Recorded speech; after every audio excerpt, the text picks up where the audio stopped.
throw your hat into the ring. Sharon Horne-Ellstrom, borrowed my son's hat.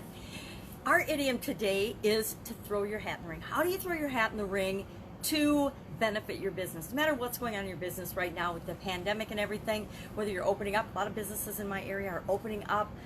A lot of them today, some opened up last week slowly. There's different rules and regulations, as we knew there would be, but during this pandemic, whatever state of the situation your business happens to be in, this idiom can apply to you. Throwing your hat in the ring, of course, generally means it was a practice in the early 19th century where men would challenge one another, like challenging one another to a duel by slapping them with a glove. Well, in the United States, they would literally take off their hats and throw them into a ring on the ground when they wanted to challenge one another to a prize fight. So if you wanted to challenge somebody to a prize fight, you would throw your hat literally into a ring.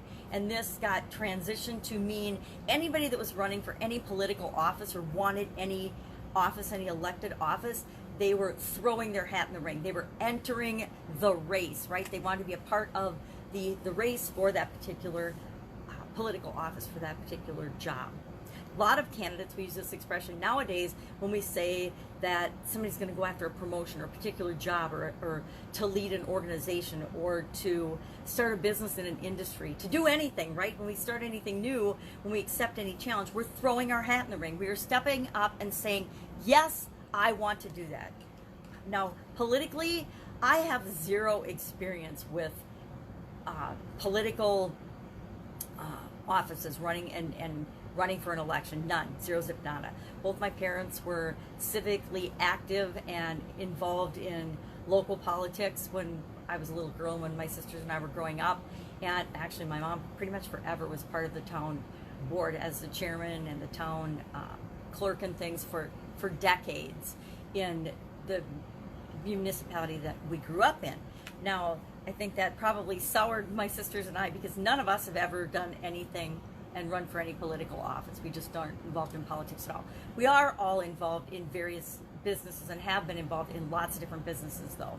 And that is our way of stepping up and leading and setting the example. And when I hear this expression, I think of several things that have nothing to do with politics, but a lot to do with challenges, right? Each and every one of us gets to decide the challenges we are and aren't going to accept. If we don't want to accept a challenge, we can just let whatever's going to happen around us happen by default. But as leaders and business owners and wanting to make sure our businesses survive and thrive no matter what's going on in the world, aka a pandemic, but even when there is not a pandemic or no pandemic, we as business owners or business starters are automatically called to lead. We're asked to step up in courage and set the example for the people that interact with us, for the people that we partner with in vendor and different type of agreements, like I want to say affiliate agreements, but that's an online term, partnerships or joint ventures or things that we do with other people to move our businesses ahead. We are called to the challenge to stand up and set the example for those people that work for us, those people that work with us, you know, our team members, our employees, whatever you call them in your organization. They look to you for leadership. They look to you to be the example. That begins with, number one, our commitment to decide we were going to have a business in the first place. The day we decided and we took and mustered up the courage to actually take action to move us toward establishing our own business, that's the day we took the gauntlet and decided that we were going to be leaders, and we left the shadows and stepped into the light of leadership. And leadership is holding the light, holding the vision for other people no matter what's going on, so that they know the direction that everyone's going together. And the stronger your commitment, the more committed you are to the end result, to achieving and building and creating the business that you've decided you want to create, the clearer you are about that, the easier it is for other people to follow you. Not just your employees, but your customers as well. Sometimes our customers become our biggest fans and actually move our cause ahead even further than we could.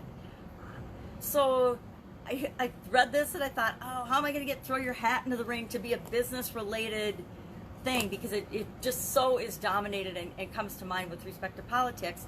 But we don't have to be elected to a leadership position in order to lead. We just have to choose and make the choice that we're going to. And actually, it's probably better for you and your life and the people that you impact when you do choose, when you don't have to be elected from, because I look at politics sort of as a popularity contest. You know, somebody says they're going to do something for you, their constituents, when they get elected. Hey, if I get elected, I'm going to do this, this, and this. And generally, they just say whatever they have to say to get elected. And then once they're elected, they do what they want and they do what they were going to do in the first place. Everybody has their own agenda as much as they try to represent other people. And I better not get into politics. So politics, not my thing. Never been involved in it. Choose not to participate. There's a lot of things I choose not to participate in, and politics is one of them. So again, throwing your hat in the ring, what's important about that? First off, you need to make the commitment to choose what you are and are not going to do. And once you commit to something, be 100% true to your word. There's nothing worse than people that we work with or interact with that say they're going to do stuff all the time and then they never follow through. They're not committed. They don't do what they're going to do. So be precise and be careful with what you commit to. But once you commit to it, go all in and make sure that you're always doing and meeting your commitments and saying what you say you're going to do. So if you started a business to achieve a certain vision, don't let anything deter you. Even a pandemic, keep moving toward that every single day. We need to demonstrate courage. It takes courage, and we need to demonstrate that and be the example every single day as a leader of our business and leaders in organizations. Whatever it is that we do, we want to be the example, not the warning. And we need to accept the challenges that come our way. Issue challenges to other people. Challenge your employees to get better every day. Challenge yourself to continuously improve and get better every day. Challenge your and do other people's challenges. Accept other people's challenges to grow and learn and participate as well. That's it. I would love to know what you think about this idiom. Share in the comments below.